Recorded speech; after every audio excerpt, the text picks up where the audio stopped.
Hey y'all, it's your girl D and I am back again with another video. I missed you guys. It's been a minute. It really has. By the way, if you are new to the channel and you do not know who I am, my name is Mon'e and welcome to my channel. If you guys like this video after watching, make sure you like, comment, and subscribe, and definitely share this with somebody because this might be a good video for you to share with your homegirls or anybody that you know who might be able to relate to this situation. But as you can tell from the title of the video, we're going to be talking about a time where basically one of my friends turned out to be an enemy, and someone who I thought was like a really close friend to me, some might even say a best friend at the time, actually hated my guts. I know, it's definitely messy. Now you might ask, like, if you're familiar with my old videos, well, not my old videos, but some of my other content, like, why are we talking about this? You know, it's just gossiping, it's just this, that, and third. But I'm really telling this to really edify some of my sisters in Christ, and maybe even some of the brothers could really benefit from this as well. But this is more so related to the ladies. But yeah, I'm really telling this story to just like benefit other people so they can learn from my experience. And also we're going to be talking about some spiritual aspects of this story as well. So yeah, go grab a drink, grab some tea, grab some coffee, and let's get into the story time. So long story short, by the way, I'm going to say long story short a lot. That's just how I talk. It's never long story short. It's very much so not long story short. But anyways,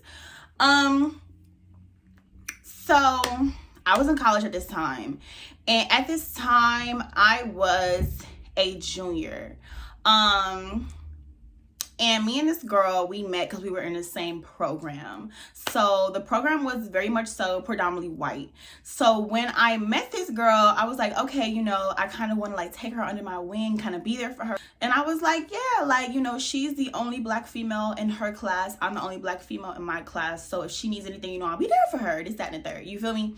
We connected basically just by smoking, because by this time, like, I was smoking. So we would like smoke and, you know, hang out basically with our mutual friends, a few other black people in the program. So I'm like, cool, she seems cool. Like, my friends dig her, and she was just like kind of laid back, didn't really talk much. Really, she didn't seem that interesting to me. The only thing that we had in common, I thought, was the fact that we both smoked. So when we were smoking, I was like, okay, cool, whatever.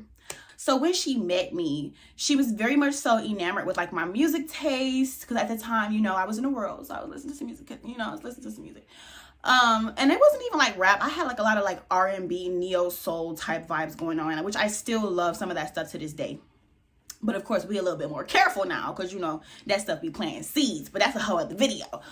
But yeah, so she was like, oh, we were hanging out one time when we were smoking. This was like when we actually started like talking. She was like, oh, I like your music taste. Like, it's so cool. Like, you know what I'm saying? Like, can you like send it to me? Like, I'm like, sure. She's like, yeah. And then after that, she was just like, yeah, we should hang out. We should hang out. And she just seemed very much so like longing to be my friend.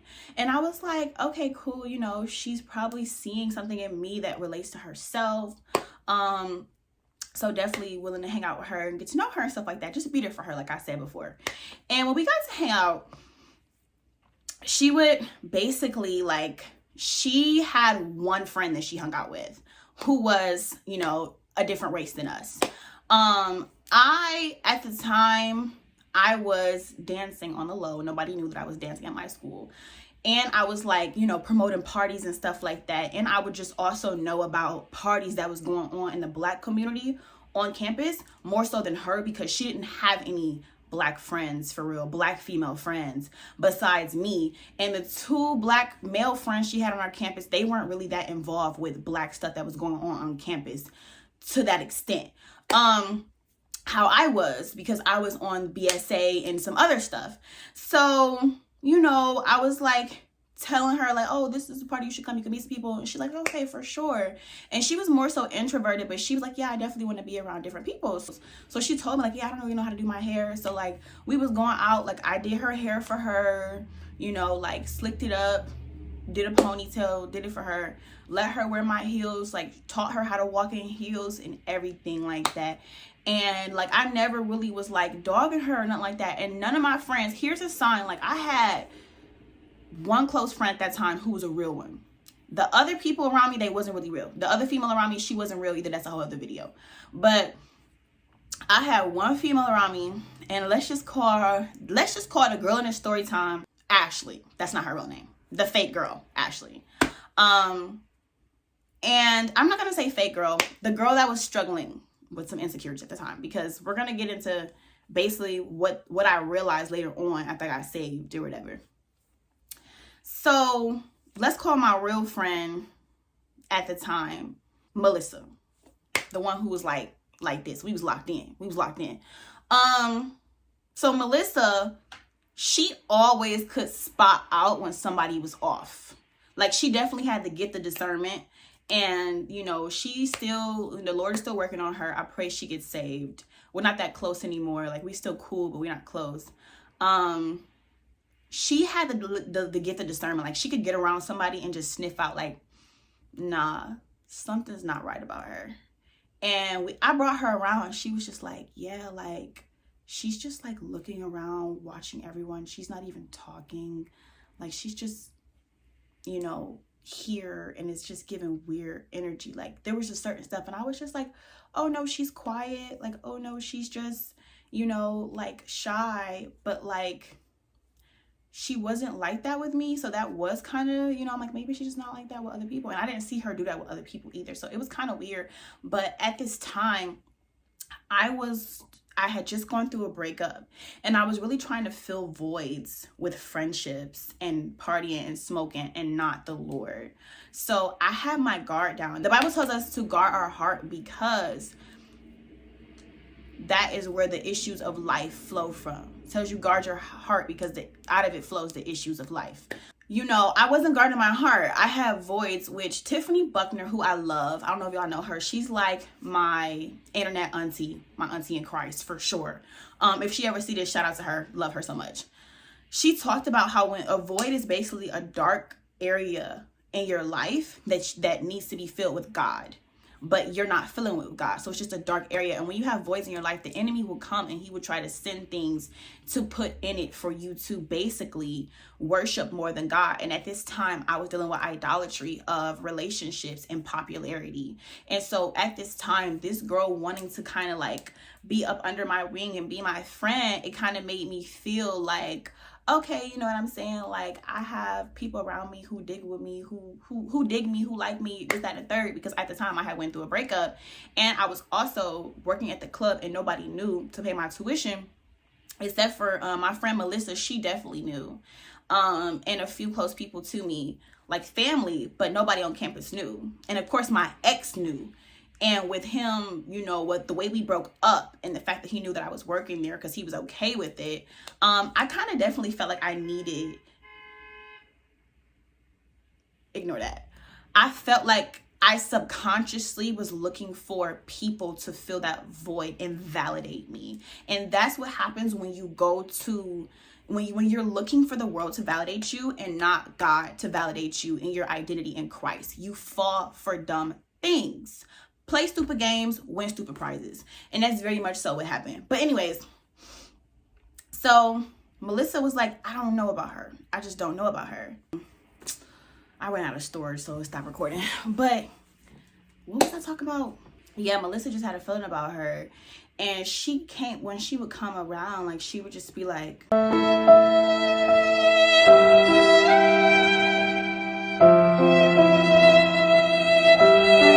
really, I feel like she was dealing with, like, really the spirit of jealousy. And like, I've been there before, not to this extent. I've struggled with being like, oh, this person has this going on and like I suck at this, or like, oh, I wish that I had like a relationship like that, this, that, and the third, like on small tidbit level. You know, I feel like we all, like with social media and just us looking at the highlight reel of people's lives, sometimes we deal with jealousy, but this was different. Like, this was like a spirit of jealousy at work. And of course, I was not really saved at the time, so I couldn't notice it. But like, she would come around and she would just be like, just staring and looking very much so like disgusted, but wanting to be around. And I just thought that she was like going through stuff. And keep in mind, if anybody knows what I went to college for, I was an acting major. So the industry that we were in and the program that we were in, it was very competitive. And like, I was kind of that friend that would get the more attention.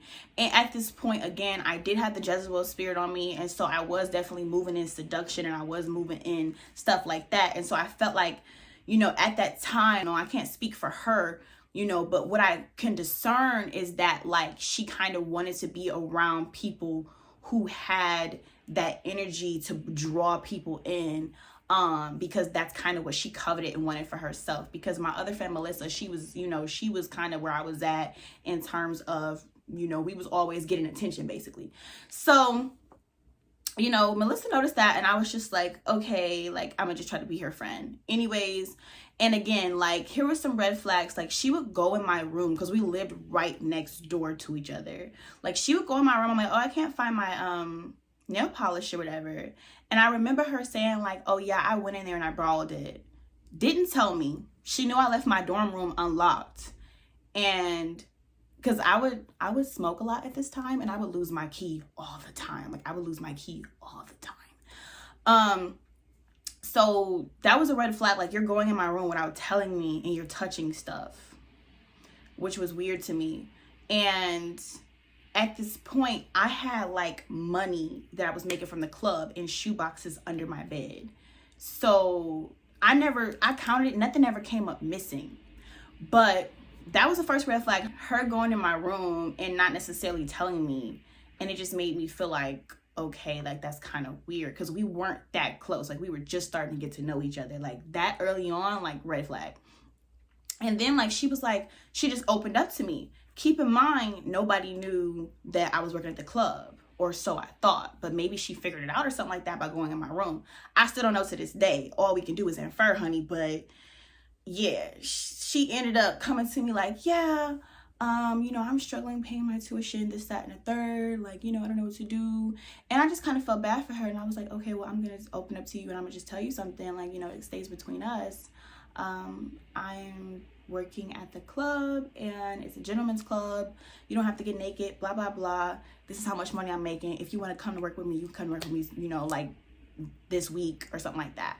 And she was like kind of on board and be like, oh, okay, yeah, like, let's do it. Which makes me feel like she probably knew something. You know, we went to the store. I helped her pick out an outfit, and like, I let her wear one of my shoes, and we went. And I'm kind of like telling her what to do to audition, which is really bad, because let's get into the spiritual aspect of this, because this is really Jezebel recruiting.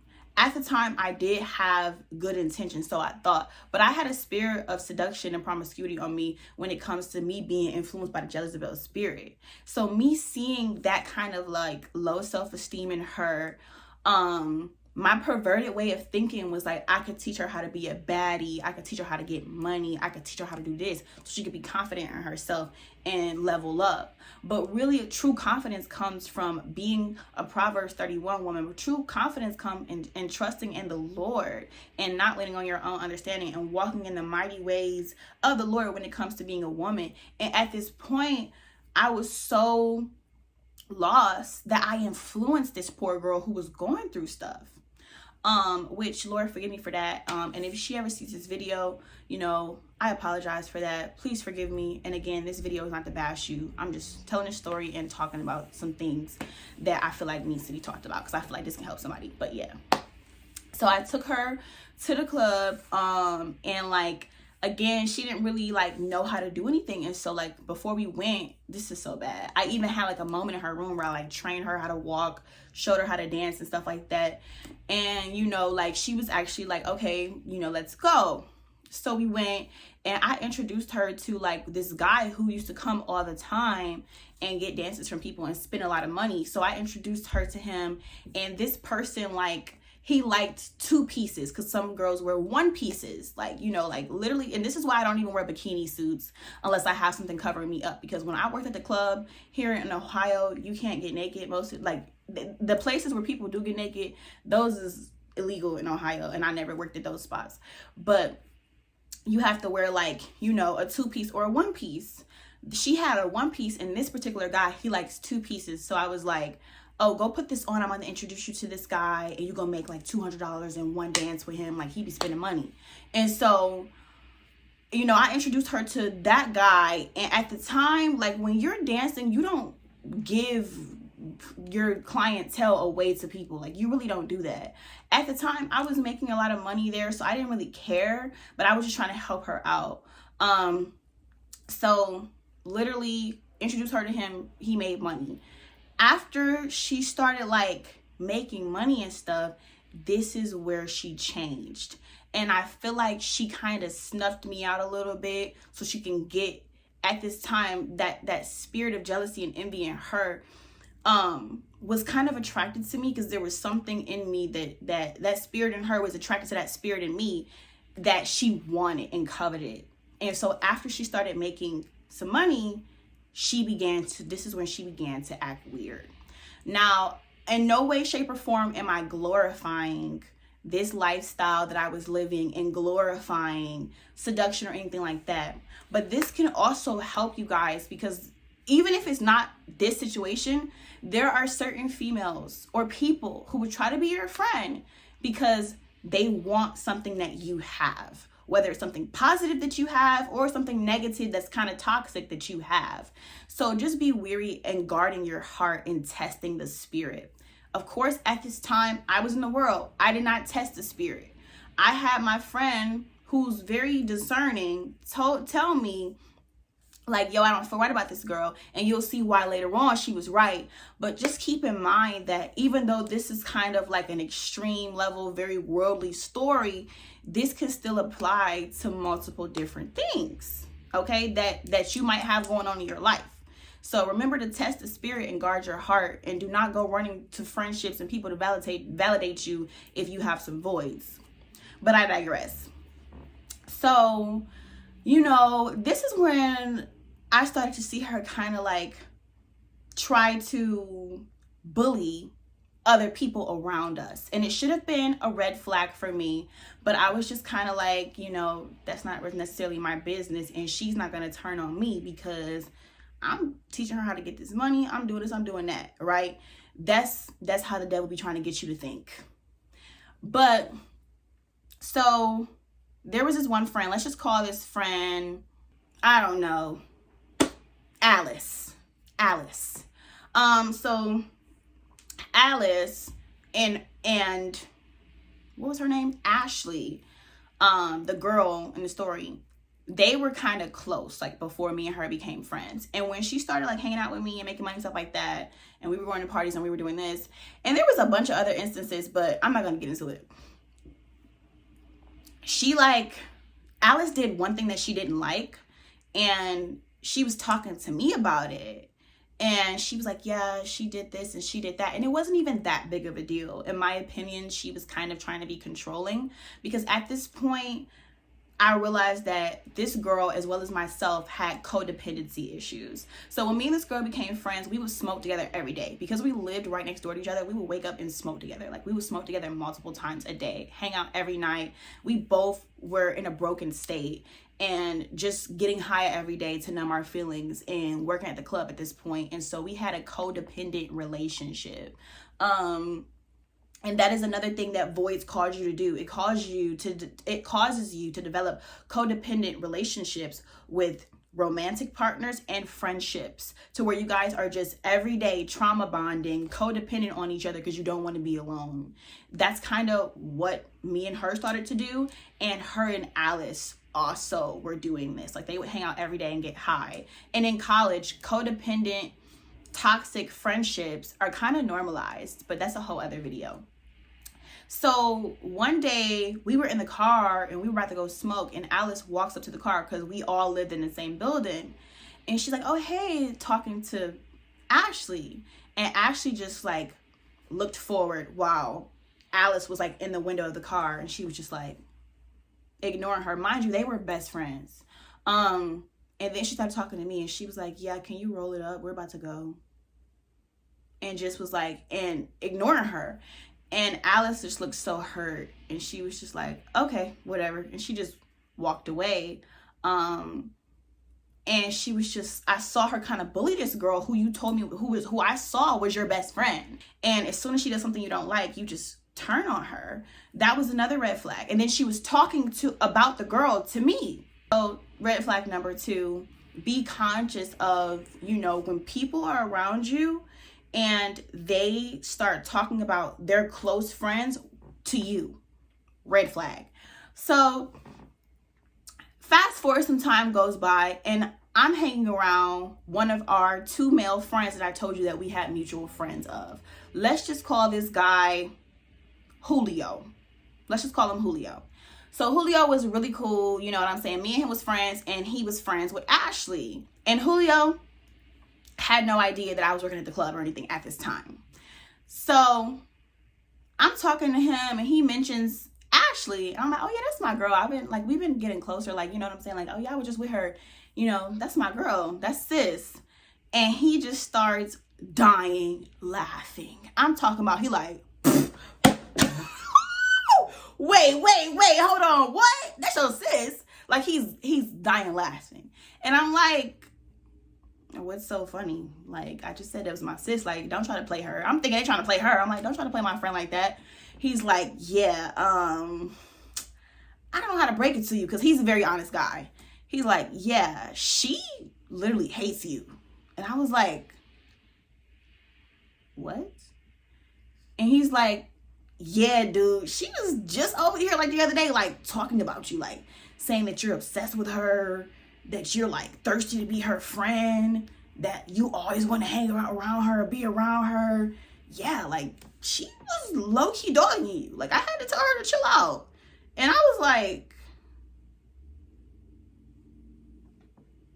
excuse me?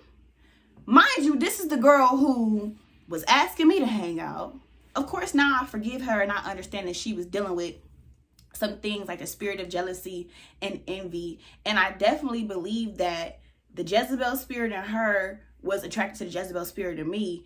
And she was really trying to snuff me out and use me to get to a certain point when it comes to friends and influence. And I feel like she figured out where I was working. She was trying to get to the money. And then after that, she was like, okay, cool. I'm done with this girl. Used her enough. I feel like that's what that was. But I pray for her. You know, I don't know where she is today. I hope she's healing. But again, telling this story just so y'all can learn from my mistakes. So at this point, I'm just like, wow. So back in this time, I was very much so straight to the point with conflict. If it's conflict, I wasn't the type of person to run away. And I'm really still not. I'm the type to address it head on. So I get to texting her paragraphs like, oh, like, you fake. I found out you was saying this, that, and the third. Like, never is you trying to play me. You talking about me and this, that, and the third. And then there was also this guy who was for the community at that time. I'm not dogging him. We all had our little stages or whatever. But at this point, this guy was for the community. Me and him, we had some dealings in the past. And she asked about him when we were friends. And I was like, oh yeah, girl, just go ahead. You know, we cool. I don't deal with him like that no more. Like, you know, I don't really care. After they told me she was talking about me, he texted me like, yeah, get your girl. Like, she came over here to kick it. And the whole time she talked about you. Mind you, this is somebody that I had talked to.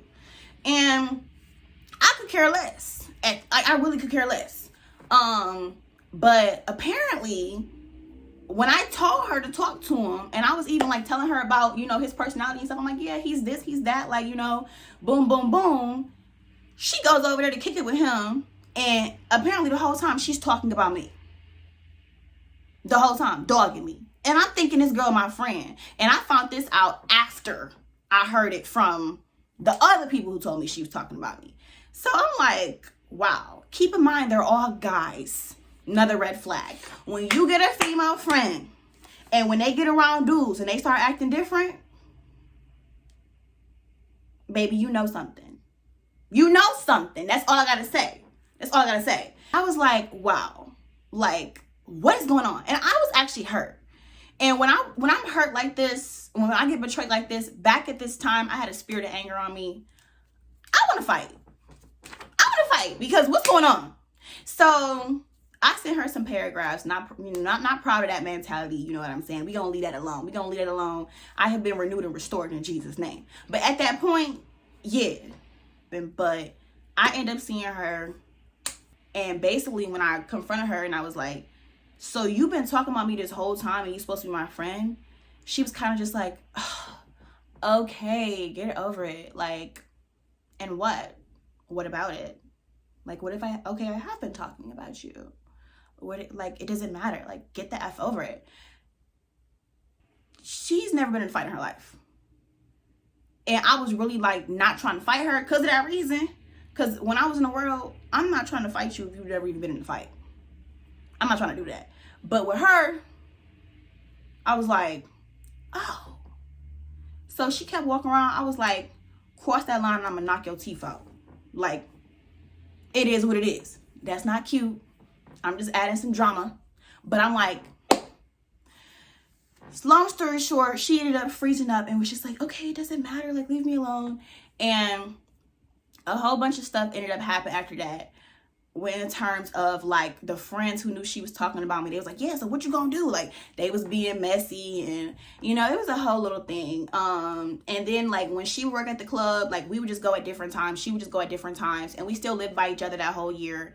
And I just ended up letting it go because I'm like, I'm not about to fight this girl. I'm gonna just leave it alone. But I do feel like, you know, the devil used me to introduce her. Like, the devil used the spirit in me to feed that spirit in her and get her into the club and everything like that. And long story short, like, she ended up dealing with some other stuff that I had heard about from around school when we stopped being friends. And now that I'm saved, I really realized that the devil's goal was to kind of use me to kind of feed that spirit in her and turn her over to it, which I repent for that. And also that the spirit in me at the time got hyped up because of the drama, and I kind of turned like very much so into like this, not mean girl, but I kind of had unforgiveness and just like, you know, this kind of like, oh, you know, I'm up here, you're down here mentality when it came to her. And I didn't speak on it too much because keep in mind, we were working at the club and I didn't really want that many people to know. So I didn't speak on it after that. But I feel like what it did to my spirit definitely propelled some the spirit of pride that I was dealing with at the time. It definitely prepared the spirit of pride that I was dealing with at the time. And just made me kind of feed my ego a bit more that I already had. Future Deasia here, back again. So I forgot to talk about this in the last video. And I'm just going to add it in here while I'm dressed to film another video. But here's some things that you can do to make sure that you don't end up in that situation. You should be praying for God to send your friends. Praying for the Lord to send friends, because I have true safe friends and it's been a blessing now that I have them in my life. And number one, praying for healing, that the Lord heals anything in you, any spirit of jealousy, any Jezebel spirit, anything, any pride that can really make you a stumbling block for someone else. And number one, deal with the root of jealousy, okay? Deal with the root of jealousy. Sometimes we all deal with it, wherever it may be, whether it's insecurity, abandonment, or maybe you were bullied when you were younger. But deal with the root of any jealousy you might be dealing with and pray for the Lord to remove it. So those are some things to help you avoid situations like this and gain true friendships. All right, bye guys. Thank you so much for watching. Comment below something that stood out to you, and make sure you share, like, and subscribe to my channel. All right guys, I'll see you later. Bye.